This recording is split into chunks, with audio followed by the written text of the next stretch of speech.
Bismillahirrahmanirrahim. Assalamu alaikum everyone. I am Aisha Arshad from BS Chemistry sixth semester morning, and today my presentation topic is chemical properties or chemical reactions of the metal carbonyls. Before coming to our main topic, let us discuss what are the metal carbonyls.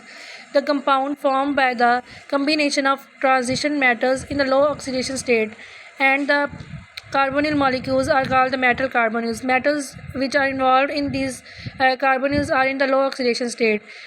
In the binary metal carbonyls यानी जो दो binary का mean he दो होता है, यानी दो binary metal carbonyls होते हैं, इसमें just metal and legend involve होते हैं, कोई भी तीसरा जो ग्रुप इसमें इन्वॉल्व नहीं होता, just two metals and carbonyls. Metal carbonyls की फॉर्मेशन में यानी मेटल्स और लीजेंड इन्वॉल्व होते हैं. लीजेंड क्या होते हैं? Any the molecules which can donate the electron pair to any other species. Ligand की हमने पहले भी हमने डिस्कस किया हुआ है कि लीजेंड में जैसे अमोनिया है, उस पर नॉन पेयर है, वो डोनेट कर सकता है. अमोनिया हो गया, साइनाइड आयनाइनिक भी हो सकते हैं, कैटाइनिक भी हो सकते हैं. तो साइनाइड जो है एनाइनिक है लीजेंड, क्योंकि वो लेकिन वो भी जो है इलेक्ट्रॉन पेयर ही डोनेट करता है. इसी तरह से अमोनिया जो है वो भी इलेक्ट्रॉन पेयर डोनेट करता है. These are the ligands. Now let us discuss which metals are the involve in metal carbonyl complexes, यानी कौन कौन सी मेटल्स जब इन्वॉल्व हो सकती हैं. मेन जो मेटल्स कार्बोनिल में जो मेटल इन्वॉल्व होती हैं वो 3D जो सीरीज़ है हमारे पास, यानी transition metals which are the present in the middle of the periodic table. These are involve in the formation of metal carbonyls. इसमें जो है vanadium to nickel, molybdenum to rhodium. इसी तरह से थर्ड रो जो है वो ट्रांजिशन सीरीज़. तो बेसिकली ये जो ट्रांजिशन मेटल्स होती हैं ये इन्वॉल्व होती है मेटल कार्बोनिल्स की फॉर्मेशन में. They have the partially filled d orbitals. Partially mean they are not half field.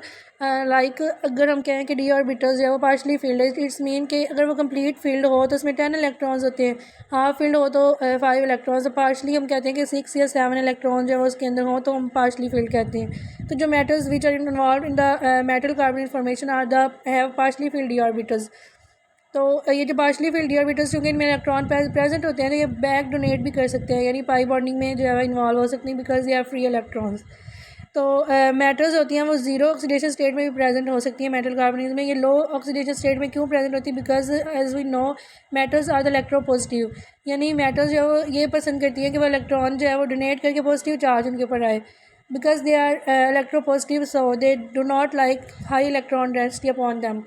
In electron density चूँकि वो इलेक्ट्रोपॉजिटिव होना पसंद करती हैं, मेटल्स इलेक्ट्रॉन लूज़ करती हैं, तो वो ये पसंद नहीं करेंगे कि उनके ऊपर इलेक्ट्रॉन डेंसिटी ज़्यादा हो, यानी नेगेटिव चार्ज हो, अपने ऊपर एकोमोडेट नहीं कर सकती वो. तो इसीलिए जो है वो मेटल्स लो ऑक्सीडेशन स्टेट में होती हैं. Now let us discuss some types of the metal carbonyls. यानी क्लासिफिकेशन को हम डिस्कस कर लेते हैं.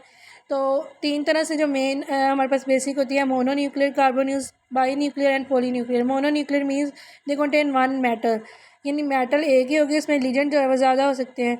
या लीजेंड हम यहाँ पे बेसिकली जो है वो कार्बोनिल मॉलिक्यूल्स वो एज ए लीजेंड हम जो है न्यूट्रल लीजेंड, हम उसको न्यूट्रल लीजेंड है वो यूज़ होते हैं कार्बोनिल मॉलिक्यूल्स. तो मेटल अगर एक इन्वॉल्व हो तो हम उसको मोनो न्यूक्लियर कहेंगे. जैसे हम यहाँ फर्स्ट एग्जांपल में देख सकते हैं कि निकल पेंटा कार्बोनिल है, तो निकल यानी मेटल एक इन्वॉल्व है, 4 कार्बोनिल के मॉलिक्यूल्स हैं, तो ये से हम मोनो न्यूक्लियर कहेंगे. By nuclear carbonyl this involve 2 metals, जैसे डाई मैंगनीज डेका कार्बोनिल, यानी इसमें 10 कार्बोनिल मॉलिक्यूल और मैंगनीज के जो है 2 मेटल्स इन्वॉल्व हैं, यानी तो इसे हम बाई न्यूक्लियर कहेंगे. Poly nuclear more than 2 metals, like ये हम एग्जांपल देख सकते हैं टेट्रा कोबाल्टेट, और इसमें जो है वह 12 कार्बोनिल मॉलिक्यूल्स हैं. तो यहाँ से हम देख सकते हैं यानी they involve more than 2 metals. Now let us discuss structures of the metal carbonyls. Metal जो कार्बोनिल होते हैं ये बेसिकली इनका सिंपलर स्ट्रक्चर होता है, यानी कोई कम्प्लेक्स ये बनते हैं लेकिन इनके जो स्ट्रक्चर होते हैं वो कम्प्लेक्स नहीं होते, बेसिकली सिंपल स्ट्रक्चर होते हैं.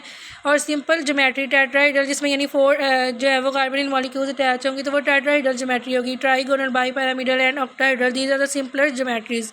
तो यहाँ हम देख सकते हैं कि निकल जो है वो निकल टेट्रा कार्बोनिल, उसकी यहाँ टेट्राहेड्रल ज्योमेट्री. इसी तरह से जो पेंटा कार्बोनिल है, आयरन पेंटा कार्बोनिल, उसकी आप ज्योमेट्री देख सकते हैं ट्राइगोनल, बाई पैरामिडल, यानी सिंपलर इनकी ज्योमेट्रीज होती हैं. Now let us discuss some of the properties of the metal carbonyls. Let us discuss some the physical properties of the metal carbonyls. Physical properties basically क्या होती हैं कि जो physically effect जिनको वो फिजिकली इफेक्टेड होती हैं, like boiling point, melting point. तो ये फिजिकल अगर हम कंडीशन चेंज करते हैं, टेम्परेचर, प्रेशर, तो ये जो है वो चेंज होती हैं, वो फिजिकल प्रॉपर्टीज़ होती हैं. मेटल कार्बोनिल्स की कौन कौन सी फिजिकल प्रॉपर्टीज़ हैं, लेट अस डिस्कस.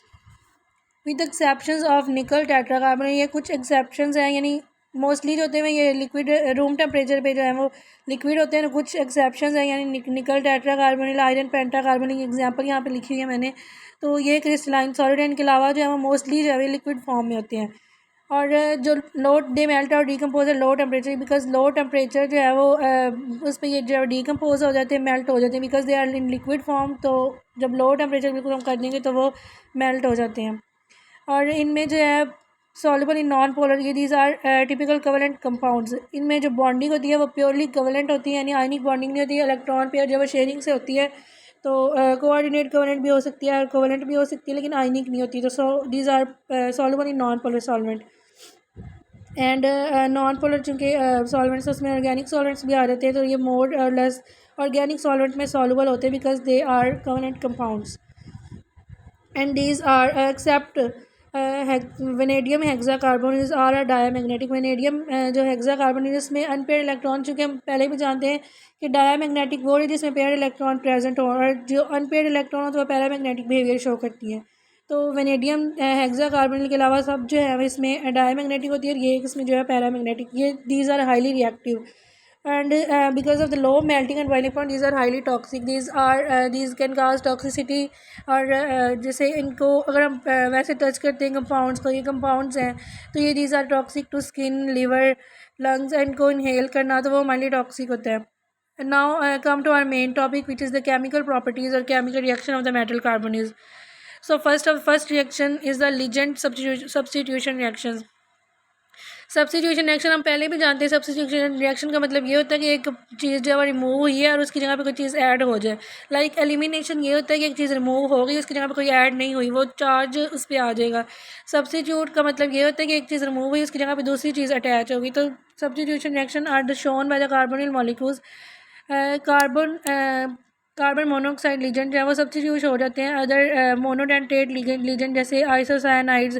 यहाँ पे एग्जांपल भी दी हुई है, आयरन पेंटा कार्बोनिल का जो है वो रिएक्शन है सायनाइड से। ठीक है, तो वहाँ पे क्या हुआ है कि जो पेंटा कार्बोनिल के 5 कार्बोनिल मॉलिक्यूल्स है, यहाँ से 2 जो कार्बोनिल मॉलिक्यूल्स है वो रिप्लेस हो गए, और उसकी जगह पे जो है सायनाइड आइसोसायनाइड्स है वो आकर 2 मॉलिक्यूल्स अटैच हो गए। These are substitution reaction.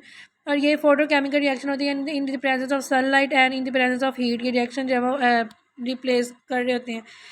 तो यानी इसमें बेसिकली क्या होता है कि रिप्लेस हो रहे होते हैं carbonyl molecules with other legend, monodentate legend, bidentate legend, depending upon.